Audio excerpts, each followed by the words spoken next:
Jamie, less than 24 hours after the storm blew through this area of Benton, you can still see debris scattered everywhere. I want to show you this. This is a power line this close to my head. Well, Jerry, one of the first things you'll see if you come out here is this sign right here warning that this bayou is closed because of the sewer spill. But something else you'll notice, depending on how the wind is blowing, you'll smell something that's pretty suffocating. It's a horrible odor. There are fish down here, all dead.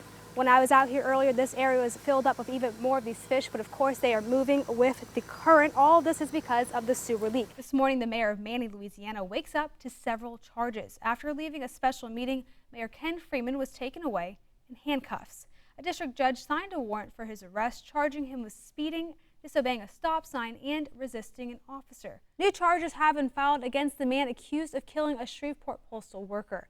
Michael Gentry faces additional charges with possession of a firearm by a convicted felon, as well as possessing drugs and paraphernalia and obstructing justice.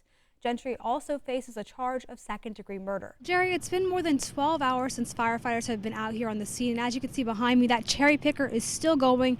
They are still spraying down this church. I've been out here for several hours, as you mentioned, and every time it seemed like they had the fire under control, it would start back up again. At one point, there was even smoke spewing from the steeple.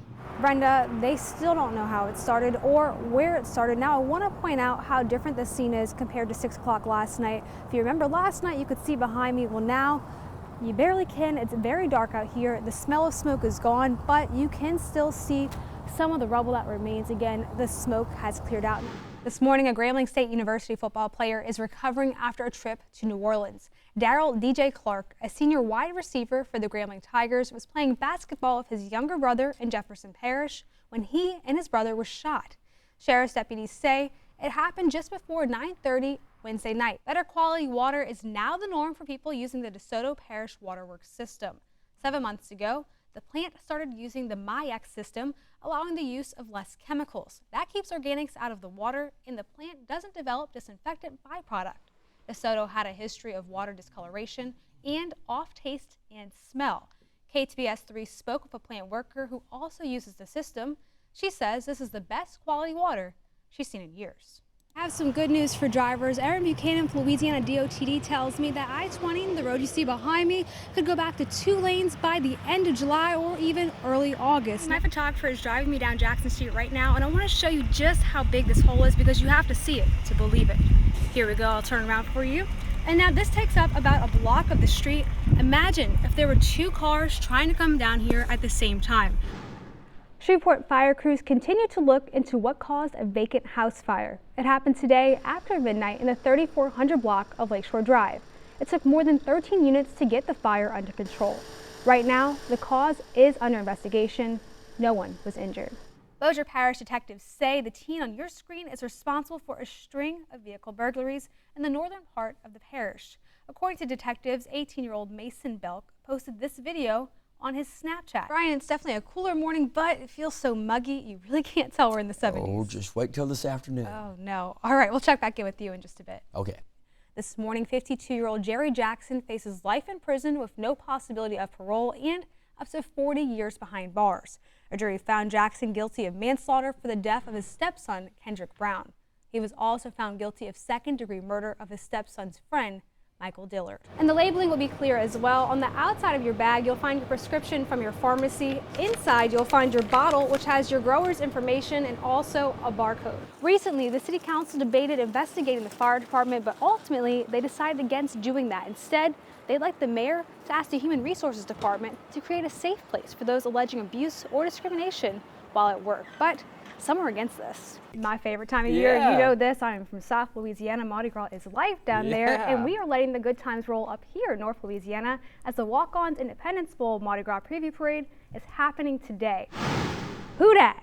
Who dat? Who dat has my full forecast? Come on, Neil, what's going on today? Oh my goodness, you are in the mode this morning, aren't you? After last night, how can I not be? What a win. We're looking a little far out, but that's just because we're really pumped up for these events. Oh yeah, absolutely. Anything can change. If there's rain, I hope it blows over because you know what? We've had a great Freedom Fest Friday since we started doing it. So yeah, we want to keep that streak going, but it might get a little bit bumpy. Don't tell me that. All right, thanks, Brian. All right. I think we need to go shopping. Yeah, no Time doubt to get about some that. tickets. And the funny thing is I wait until it gets sky high before I start playing. You know not to do that. That's like what everyone does. Yeah, 15, 20 million isn't enough. It has to be 400 million. You're one of those people. Jerry, people that live in this neighborhood tell me that the smell is so strong, they don't want to be outside, and man, you can sure see why. Putrid, nauseating, pungent. Those are the words neighbors use to describe the smell in the Anderson Island neighborhood. And we're going by Sevier, we're like, woo. Then I'm like, well, oh, it's gone now. Then I'm like, smells again. Sheila Caldwell and the Neighborhood Association president were biking in the area when they were hit with the foul odor. Hundreds of dead fish in Anderson Bayou were to blame. Caldwell had to find out why they died. Called the Fisheries Department, Wildlife Fisheries in Minden, and they were giving me a different story, saying it was oxygen. I said, no, this is not oxygen. He's like, yes, it is. I said, come and test it. On June 7th, a pipe burst at the Stoner Force main. Jeffrey Anderson, the deputy director of the Shreveport Water and Sewage Department, said it happened because of high water levels on the Red River and the ground shifting. As that groundwater came up, it destabilized one of our pipes going into one of the major lift stations in town. Now, 2 contractors and city workers are trying to fix 2 active sites because of this one pipe, and sewage is being pushed into the Red River. As far as sewer goes, it's fairly small amounts relative to the amount that's going through that system. Anderson says that's not affecting fish in the red. You know, the sampling we're taking right at the point of entry into the river versus before we even get south of Jimmy Davis is essentially returned back to the levels that we're taking for a background comparison upstream. Sewage is also seeping into Bayou Pierre from Ockley Drive south and Anderson Bayou from Sevier Street northeast to Clyde Pant Parkway. Oxygen levels are dropping there. We've done everything we can to increase that oxygen level in the water so that we minimize that impact, especially to aquatic life. Caldwell says she doesn't believe the city would have made a Facebook post about the sewage leak if she didn't question them. Stop putting a Band-Aid on issues. Fix them for once. Just fix them. Dig a hole, get the right material, hire the right people, do it once and for all. We're doing at this point as much as we really can. We've got several areas that we're really running 24-hour operations on, not just the sites where we're doing the repairs, but as you mentioned, some of the other impacted areas. Caldwell says the city needs to put up more signs to warn fishermen of what's going on in the waterways. And I also want to point out something else. A few hours ago, we did see city crews here working on this area. You can see something pumping into this bayou, helping aerate the waterway. Brenda, somehow everyone in the path of this storm survived unharmed. I do want to show you the inside of one home. I'm inside of Brittany Brown's home. You can see the insulation and her belongings scattered around here. She says she's thankful her family made it out okay, but it is a night she won't forget. It sounded like a train was running through the middle of my house. Brittany Brown, her 2 kids, and her mom rode out the EF2 tornado inside her Benton home. She said it hit around 10 last night. I was getting ready for bed. I laid down and it was dead silent, and all I heard in the back of my head was God telling me to cover my daughter's head. Brown acted fast and protected her 4-year-old daughter with a blanket. A tree fell and they moved into a bathroom. The walls and the ceiling started caving in basically, and water just started pouring everywhere. More trees continued to fall. When the sun came up, she finally saw the extent of the damage. We were just kind of trying to get our necessities, figure out where we're going to be staying and what our next step is. Her neighbor's father couldn't believe what he saw when he pulled up to his son's home. It was for sale. Good thing nobody's inside. Next door, they got trapped in the bedroom, and they had a hard time getting out. The neighbors are thankful for the support they are getting today. Plain Dealing Church of Christ is helping Grubbs' family. Preacher came up here and they went back to Plain Dealing and got a tractor and a whole bunch of people with chainsaws. I've never had anything like this happen, so having so many people come to our rescue so quickly, it really does mean a lot.